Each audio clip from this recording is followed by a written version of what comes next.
Hi there, this is me, Mike James. Just going to explain to any amateurs that might be considering doing this kind of work. I certainly wouldn't discourage it, but if you're going to have a go at it, take on an easy job first.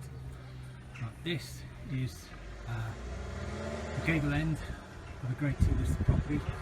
As you can see, this is just mortar waiting to dry out. It's been brushed down, looks fine, but a reality check, we'll just take it down at the next level, is that once the cement or old mortar has been taken out, this is actually what you're left with great big holes.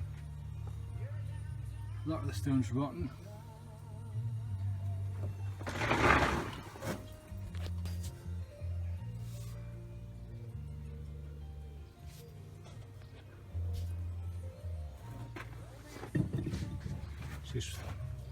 This is mortar in the state of being freshly applied, stage of being freshly applied, I should say. But ultimately, it's not a pretty sight, and a lot of my clients are a bit shocked as to what their property looks like once everything's been raked out. So for all of you who think that I just tickle these houses, think again. This is what it's going to look like. This is just part of the filth, part of the daily routine of repointing a house. There's all the little pinning stones down there, because all the large gaps have to be filled as well. The point was just putting it's pointless just filling big gaps full of mortar. More pinning stones, and there's the putty mortar just sitting there in a wide trug, ready to go with a gauging trowel. And you always use gauging trowels. Sorry if I sound a bit like a teacher. Well, there's a reason for that, and that's because of the round end.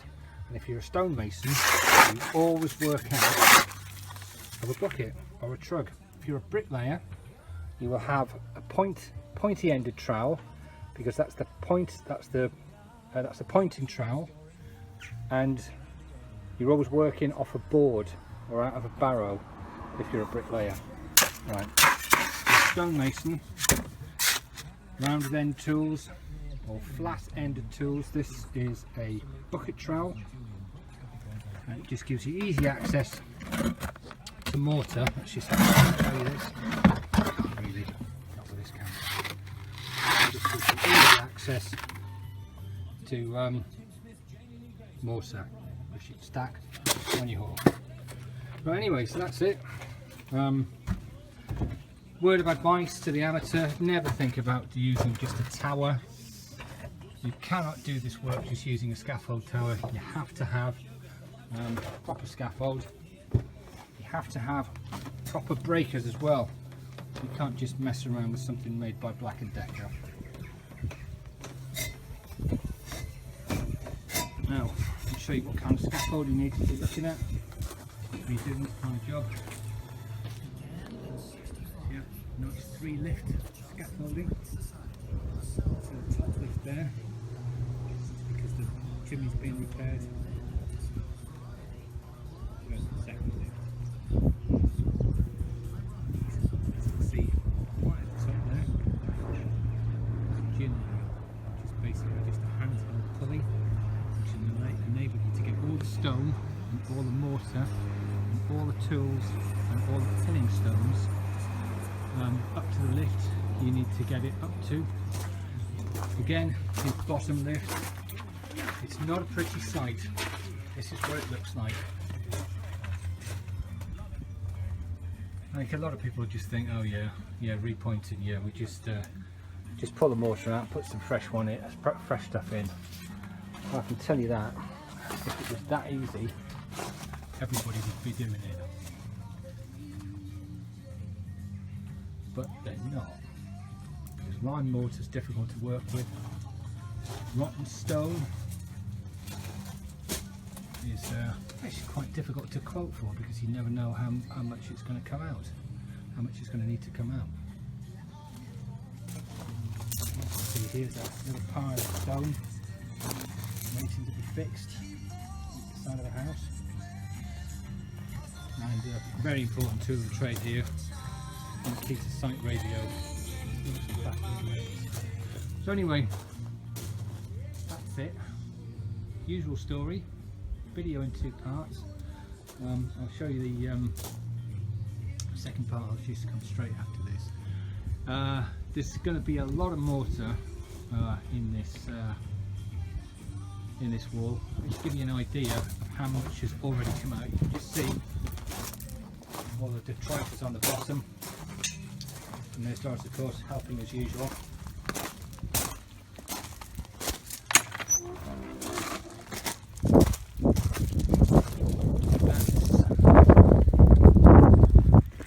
They have a black bags just full of water which has come out of the house, come out of the side of the property.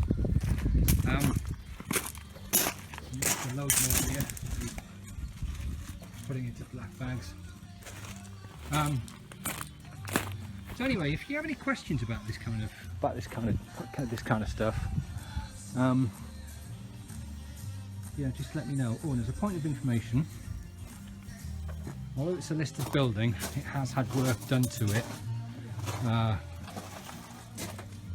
which involves concrete block work. Now, this was concrete block work.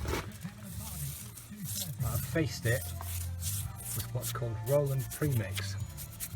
I'm going to make all these look like pieces of either cut or dressed stone.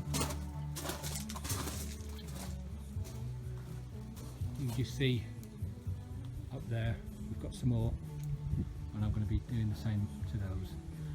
So anyway, not for the faint-hearted, but tune in for part 2. Thanks.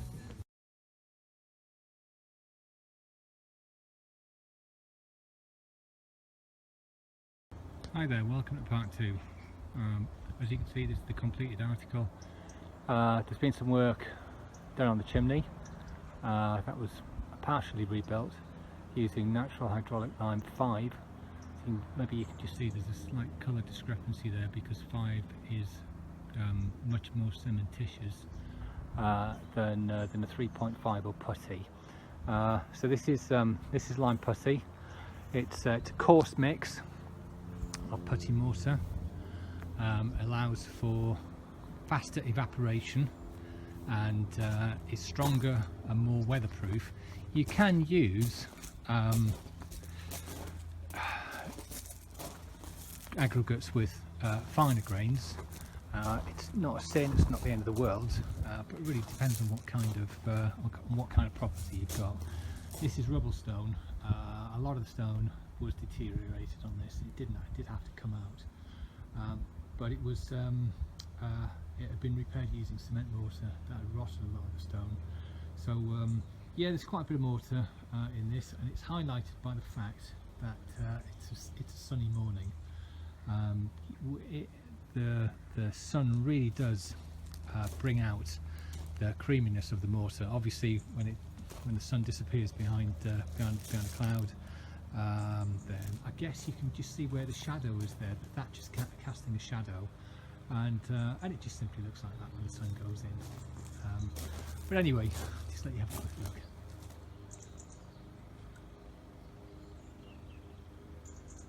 What I did as well was just see those stones either side of the window. They were actually grey concrete block. I didn't like them. My client agreed that it might be an idea to change the look of them, so they've actually been faced with a mix of stone repair compound to actually look like natural stone.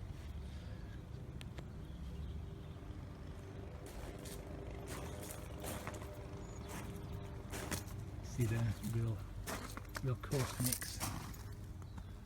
Quite a lot of sharp sand in that. That's now weatherproofed. It'll last for ages.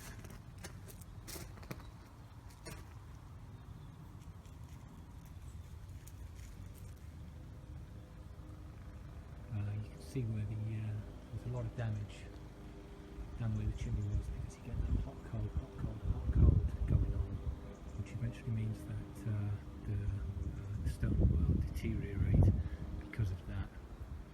See the stone's in better condition over to the left.